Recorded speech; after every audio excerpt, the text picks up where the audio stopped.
Hey guys, this is Zach from the Drunken Ones, and welcome back to another playthrough of an Imperial Dragonknight on the Elder Scrolls Online. If you watched the first video, you might realize that I'm not in the same place I left off at in the first video. That's because I recorded a little bit, and my recording just got lost. So we pretty much in the last one, what we did was we started Captain Kalene's quest, which was to do 3 separate quests, one for Crafty Larissa, one for Jakarn, and one for Naramo. 3 different people. And we did Jakarn's, and I did Crafty Larissa's off screen. That was my recording that got lost. But basically, I mean, it's not very important. I didn't really do much leveling or anything like that. I just completed a quest. So now we're doing Naramo's quest and running through Bizarre, however you pronounce it. And you know, basically I'm just the same level that I was when I left off the first video. But yeah, here we are, and right now we are searching for Dwemer schematics, and it's pretty easy quest. It's not too difficult. Just this is probably the most difficult enemy we have to fight in this quest right here, is the sphere. And they can usually be a pain, especially at low levels, but we're just going to take him out pretty quick and move on. Oh yes, and I get a new pair of shoulders, pretty exciting. So we're just going to go ahead and put those on real quick.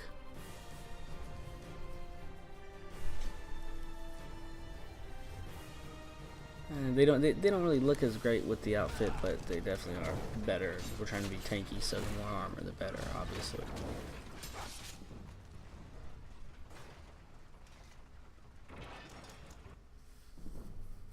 There you go. Now we're just gonna go ahead and talk to him real fast. I must get the schematics to my workshop. And yeah, that quest isn't that quick. I actually recorded a little bit of the beginning of that quest too, but my recording got lost, as I said. So we only did the very end of the quest. So now we should be able to go back to Captain Kalene, and she'll give us another quest to do before we can head off to Betnik before we go to Glenumbra. Good to see you back in one piece. Hey, thanks. Yeah, just talk to her real fast, and we'll go in and talk to Nicolene, and then we'll talk to Captain Kalene. And for this mission, you can acquire the help from the 3 people you just helped, Crafty Larissa, Naramo, and Jakarn. Or you could do it by yourself. I believe you get more of a reward if you do it by yourself, but I always have them help me. It goes smooth and quick, and it's a lot better to have them help you. So we're going to grab them real quick and have them help us, because like I said, it'll go way smoother. It's easier to get the disguise. Crafty Larissa gives you a disguise, and it's pretty easy. Naramo gives you some kind of staff that you use to disable one of your opponents to get a certain item, and Jakarn, I believe, gives you a key, if I'm not mistaken. I don't remember. We'll find out. But yeah, basically without them, it's just a little bit harder to acquire those items. So I always pick them. I haven't actually not done a playthrough where I have not had them help me yet, so I'm not sure exactly what you get differently, what is different when you don't use them as help. But we're gonna try to scale a rock. Like I said in the last video, scaling mountains and rocks is definitely easier in Skyrim than it is in Elder Scrolls Online. Even though I know this, I still try all the time and fail miserably. Yep, so here we are. We're gonna get the disguise from Larissa, which she'll help us out a lot through our journey later on too. She always helps. She's always making things easier for us, which is nice. I believe she gives us a Bloodthorn disguise too in Betnik, if I'm not mistaken. I could be wrong, but I believe she does.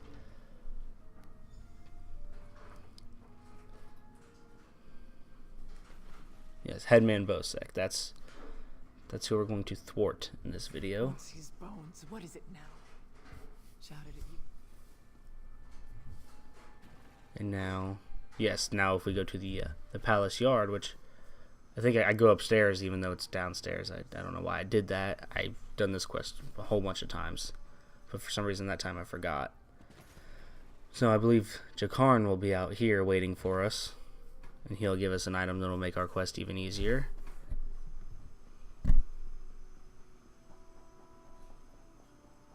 Yeah, there he is.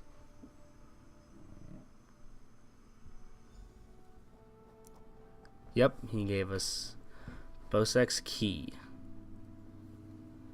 So now, this is where Naramo's help is going to come into play in just a second. When we try to get Bosek's lockbox, and there will be someone guarding it, but we will use one of Naramo's, I want to say his invention, but a device that he found, and he might have constructed it. I'm not really sure, but use that to take out the guard. Easy, just one button, he's done. And now we're gonna leave. We're gonna head to the docks to confront Bosek with Captain Kayleen.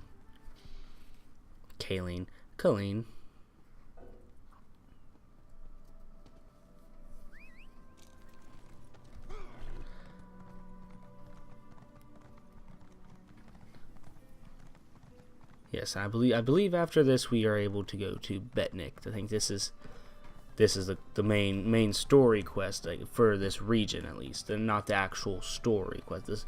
The main story quest is through the Prophet, who is an apparition you see randomly appear before you when you become certain levels, and he will tell you to meet him at the Harborage, which is a cave that he dwells in, I guess, and once we go there, he will give us quests, and that is the main actual story.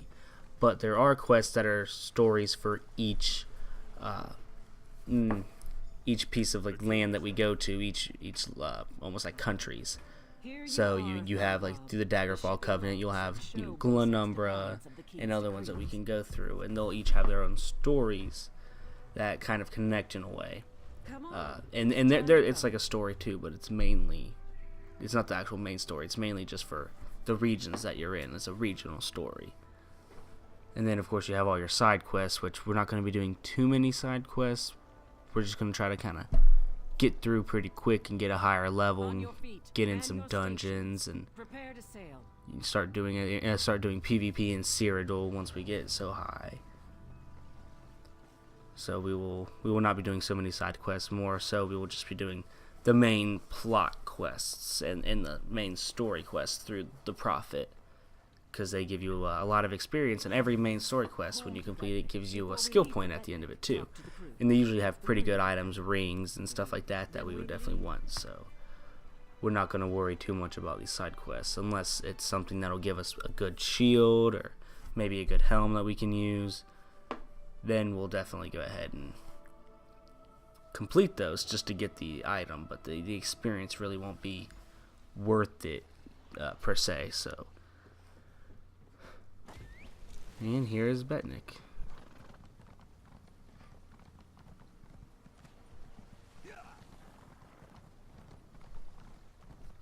So yeah, this is a pretty small place, just like Stros Makai is really small. It's just for us, basically another, almost like a second tutorial in a way, I guess.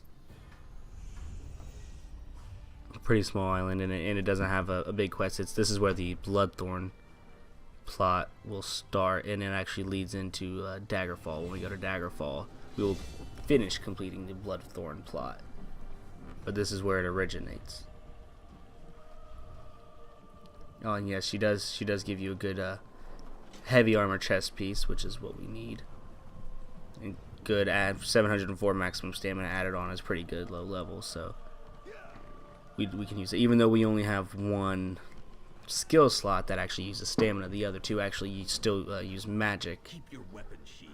So, but that's good anyway. Well, we're gonna need stamina for blocking, because when you block and attack, it takes your stamina. You use stamina to block, so the more stamina the better. Of course, we'll put a lot of our attribute points into stamina, but a lot of our armor will have health bonuses. This is what we're gonna go for. Plus, when you get the heavy armor passives, it usually increases maximum health or health recovery. Also, I believe there's one that does how much health you get restored when you get healed by a healer in a dungeon or in PvP or anything like that. So we're definitely going to worry about health on our equipment, but stamina will be what we level when we level up our attributes. That's what we'll use mainly. And I get lost a couple times right here, because this is what happens when you pick up so many quests and you don't realize you forget which one is a side quest and which one is a actual story quest, which is what I did, and I knew I shouldn't have done that, but it's weird anyway, because the Bloodthorn plot, as you can see up in the top right hand corner, it tells you to investigate these areas.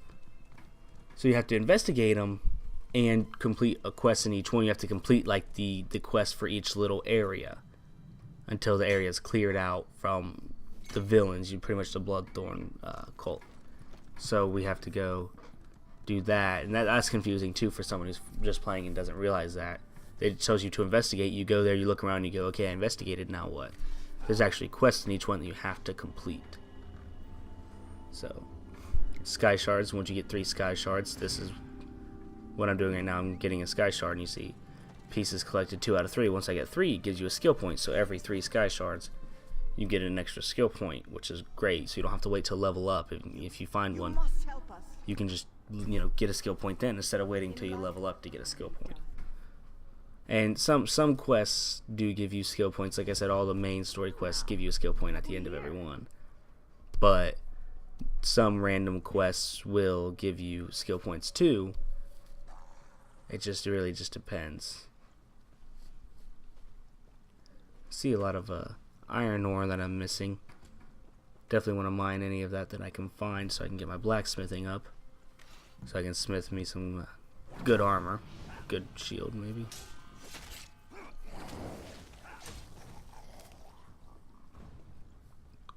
And I believe, yes, this is where, like I said, Crafty Larissa will give you a disguise, so you don't have to fight all of these enemies. But I kind of went ahead and did it anyway. I went ahead and just fought the enemies anyway. I was trying to boost some of my skill trees as early as possible, so that way I can get some good skills to use. But as of right now, I'm not so sure what I want to use.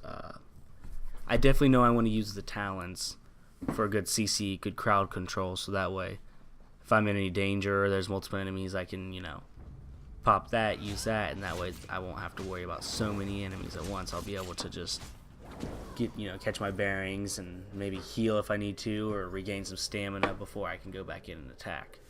And then once I morph it to Burning Talons, they will take damage as they're being rooted and held down, which is very nice. Of course, obviously it's holding them there so they can't attack me, plus they're also doing a little damage over time, which is exactly what I wanted.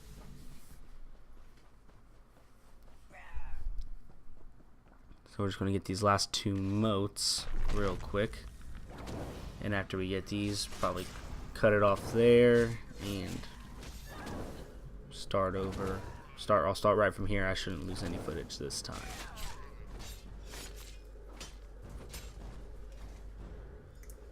There we go, one more. The staff is fully charged. Quickly, meet me at my tomb. And yeah, we're gonna go ahead and cut it off here, so I will see you guys next time. Thanks for watching.